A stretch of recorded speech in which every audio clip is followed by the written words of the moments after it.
јас още како дете со татко ми го гледав, татко ми беше исто дрводелец и он. Поред него научив многу работи. А разбојот не е тешко.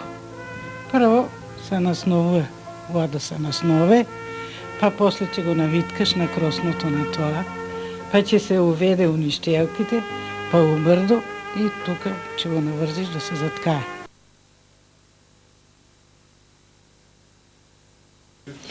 Саравко Божинов е наш сограѓанин кој што се занимава со еден навистина редок занает, со изработка на разбој. Да. Меѓутоа, пред да преминеме на тоа каков е начинот на изработка на разбоите, да ни кажете нешто повеќе поконкретно за вас, од каде потекна идејата да се бавите со дрво и со производство од дрвото? Видите, јас още како дете со татко ми го гледав, татко ми беше исто дрводелец и он. Поред него научив многу работи да работам. И разбој да правам, и рала да правам, и курита, дрвени, некои се дела од врбови дрва. Поред него го знам тоа сето. Моите браќа, татко ми ги тераше, ајде дојде да ви покажам. Не, ќе не натепате, затоа ќе го грешиме. Саравко го знае, нека го работи оно, тоа подобро е. Он вика, Саравко знае за него, али треба ви да знаете за вас. И јас така бе влечен во тие дрводелските работи, пратејќи го неговото работење. И јас прифанав да работам и рала да правам, и разбој, и сето тоа. И правам и денеска. Правам и масички, правам лажици за овчарите што треба да јадат манџалти. Со железна лажица не се јади. Дрвената не жежи кога е топло млекото да срка. И тоа е најдоброто што може да се поднесе во тоа време. И не и мало, прво такви железни лажици во тоа време, него се дрвено е било. Па ја поред него ги научив тие работи како се прават. Разбојот е најдобар да се направи од буково дрво, што најдобро се изратува. Немаше порно машини да се буше, него се беше со глета, со сврди да се врти па да се буши, тоа да се прави. Зошто се одлучивте баш да правите, да произведувате разбој? Дали имавте поголем број на порачки? Па имав, ја ти викам, сестра ми, братучеди некој порачува, па и некој острана ќе дојде и така мораше да направам нешто, ако имам материјал. Кога нема материјал, ќе речам нема материјал. Кога ќе набавам, тоги ќе направам. И со тоа така се одлучив. Сега па сум и пензионер, немаше да работам, ќе влезам во подром, ќе делкам нешто, ќе правам. Дали косила ќе бидат, дали држалиња ќе бидат, или кросна, разбој, и така. Дали е тешко да се направи еден разбој? Што делови има разбојот? Разбојот не е многу тешко да се направи, ако материјалот го има. Стварно е заметно, али треба малце размер да има, со метро се мери едно друго како треба да стое тие разбои, за да не дојде до искривување и на ткањето, што ткаеш жената, ако тураш по 2 кубика камење, тој не е разбој. И затоа разбојот се прави се размерено, за да може да биде стабилен, да не се клаца натаму наом. Разбојот се состои прво со деми. Овие се вика долу демите. Овие. Тоа се деми. 2 деми има, 4 стуба има. 2 предни, 2 задни. Има 4 палци кои го држат кросното предно и задно. Ово е предно кросно, тоа е задно кросно. Да. Тие ги држат. Овие се носачи озгора, 2, кои треба да ги носат на брадилата и ништелките.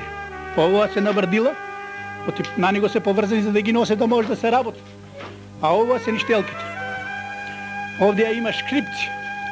Тие шкрипци мора ништелките да играат со нив. Ако не се тие шкрипци, он не може да работи, да го менја таквата за да ткае. И имаш 2 стола. Тој стол е веќе за држање правец, ова е стол кој што ткаечот треба да седе на него. Тие се вика столови позади. И има 4 палци. Палците се викат, овие палци се кои што го држат кросното.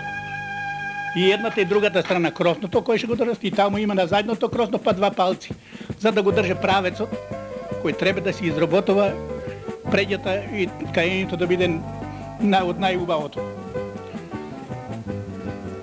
Тоа можам да го речем дека од мојата која е. Врлачките кои се прават овие се прават и од букова, али најдобро е да се прави од орахово дрво. Затоа што и се изгланцува убаво, нема да кине преѓето. И од ораховото дрво е најубаво да се прават тие врлачки. Мислам тие работи се сето со мерак. Ако човек нема мерак, не може да го направи тоа. Значи, треба природно надарење за да може да го работи тоа. Нека знаеш, осака, ако природно не е надарен, нема да се направи. За изработка на разбојот, колку време ви треба? Слушай, јас сум го правил за 7-8 дена да биде тип-топ направено. И на брадилата ги правам сам. На брадилата од мене се правени, јас правам на брадилата. Само ова е женска работа. Това жените го прават ништелките кои се.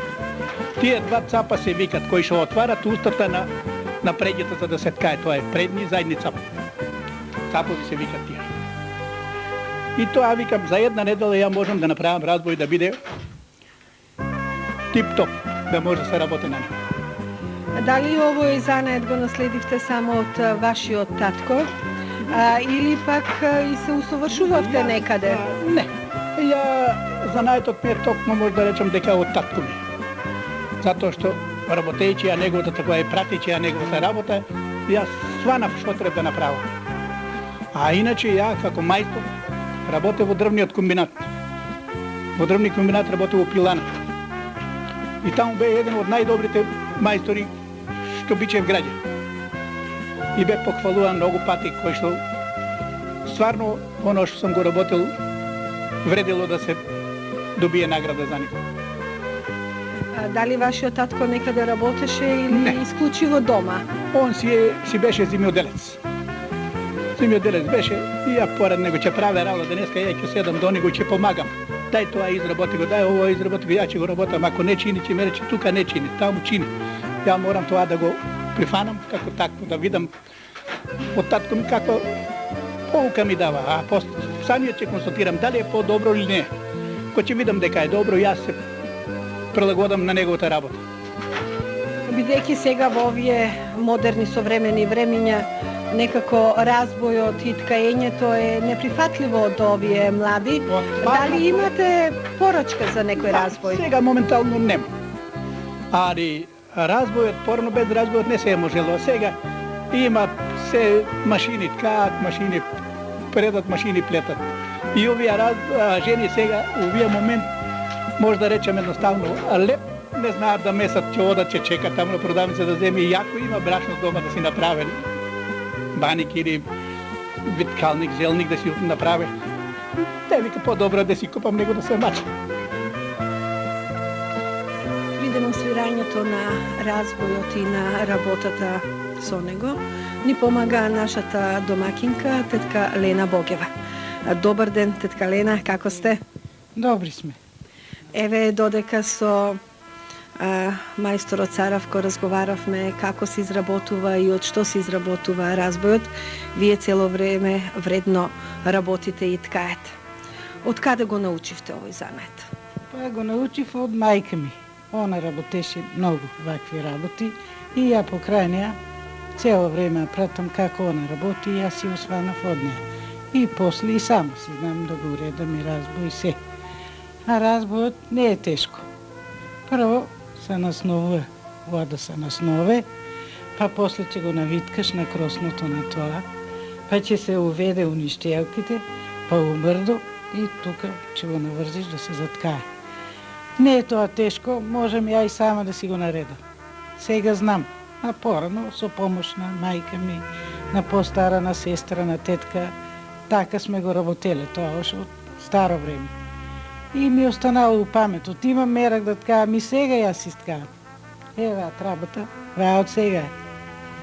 Сигурно во помладите години и повеќе сте ткаеле. Што, например, сте ткаеле? Се. И амболи, и чилимчиња, евакви чилими. Ова е од мене ткано. Јас сум го ткала. Тоа од која со омажи ми е ткаено. И накревани чилимчиња, и пертали, и друзи работи. Се сум ткаела. Што е потребно за куќата. Ама сега не го сакат и не ни ткајме. Не е модерно, не че знаете. Сега, Важно е го знам да го работам. сега ве вака кога е поставен дома разбојот, кога повторно ете така со мерак, со воскит, седнувате, ткаете, се подсетувате нели на тие времења кога повеќе сте ткаеле. Дали некој од вашите внуки вака изразува желба едноставно да погледни што работиш, се интересираат ли? Ги интересира само да гледат. Некња дојдоа внуките и седат тука. Бабо, како го? Ова како го правиш? Вака сине, викам, седни и буцни тука. Сега сакаа да дојдат, кога ќе те снимат, бабо, да дојдеме, да видиме како е. Ама па наш кол се не се тука. Се интересират, ама не знаат они. Мајките не знаат, а па децата ич не ги интересира. Од кога ви е овој разбој? Овие разбој преди 30 години. Сега не го работам. Више се искршени, нече не старе, ама јас му го знам редот и немам мака. Го поставувам и ткаам. Дали некој од вашите блиски, од родни, така понекогаш изразува желба по нешто да им исткаете? Има, сакат. По-старите мислам. Од по-старата генерација сакат да ткаат, дури и за пари ме молат да ткаам. Ама не ми се работи. Немаш каде да го туриш тука. Порано летно време ја ткаам и вие ги ткааме надвор. Дома не се работува, џубр се прави. Па младите и не сакат да му правиш џубр дома. А иначе мене многу ми е занимљиво, сакам ја да ткаам. Ме интересира. Само ти викам сега, нечат. Шо да ткаи, зашто ме? Јас тие што ги имам да искинам, доста ми се. И така, интересно е. Занимливо е ова, само убаво да ти исправно се разбој, ништелки, сето тоа да оде убаво. Ако ти, да речеме, вастрна погоре или ва подолу, не оде разбој, ти тогаш ще нервира и не се работи. Че станам, може некој дјавол го држа тоа, па ќе седнам, не ме трае, да го исправам сакам. И така после со мерак ќе си ткаиш. Дали порано кога сте ткаеле и сте дружеле, например, другарките, па песна, па муабет? Какви песни имаше, какви некои со вулки ќе предат, до крај мене ќе седат, па ќе си правиме муабет, па ќе ткаеш и ќе пееш, ко ти е убаво разбојот. А ако е скривен малко не чине, мори ќе плачеш, не да пееш. И така, важно, занимливо е. Убава работа. Сега гледам, па сакат вакви да постилат по креветот. Тука една комшика ми вика, де продај ми од вие диплите за на креветот. Викам, не ми се даваш, ознам. Мачно е да го искаеш па да го даеш. Че ти го платам колко ти чини. Много души ми барат. Ама не ми се работа више. Мачно е да ги цепиш парталите. Ево, требаш ето да го изсечиш на ръце и па да го ткаеш. Се наоѓаме во домот на Саравко, кој поконкретно ќе ни кажи што изработува. Видите, јас од кога отидов во пензија повеќе почнав да изработувам лажички, некои маси и така, затоа што да го губам времето пензионерско, да не одам да седам на улицата или да бидам во пензионерско, да отидам, пошто не сум за пензионерското, да може сум држичи. И така, овие лажички овие се овчарски лажици за сркање за млеко кои што овчарите ги носат, а овие се па за домаќинките дома, за боравање на манџата, да си проба манџа колку е солена, колку е тоа. А и овие лулиња веше ги правам од занимација за стари луѓе, некој ќе сака па му подарувам по некој, знаеш, од чеф. И така, масите што ги правам, тоа се расклопува и се склопува. Ако сакам да биде маса округла, ќе му ставам ногарите. Ако сакам да биде синија, што го викаме ни по-старо, ќе ги извадам ногарите, жените сукат тарана, коринани, бани како треба да сука. И така тие работи ги убавува. Дали од овие масите или од лажиците имаш порачка? Ги продаваш или за своја душа само ги работиш? Некои ако порачуваат, правам и така и по порачка, али ги правам од хоби, да занимам времето да го губам. А нешто ќе видам, еве како овие столчињата, оваа масата се собира. Ќе видам негде нешто, гледам ме интересира и ќе почнам да покушам да го направам. И такви се тие работи кои ќе ги убавувам. за домаќинството. Слушнав дека изработувате и кавали. Дали имате од некои друштва порачки? Немаме сега порачки. Моментално нема и тоа беше помлад кога бев. Сега не држат раци за така прецизно да го изработиш това. И така. Колку години се занимаваш со овој занае? 40, 50? Молим? 40, 50, колку години? Да. Од роѓење. Откако сум почнал да може да разбирам за да работам, се бавам с дрводелие. Со дрводелие се бавам. Држариња да правам, косила за косите што косат трава, па на брдила, кросна, разбој, тоа го реков и пред малце. И така. Се бавам од детинство. Мене дрвото ми е во душата влезено. Секое дрво, само да го поланчам, реков, а ако ми се очите затворени, ќе го погодам какво е дрвото, што сврка е. Мислам дали е дап или бука или било што.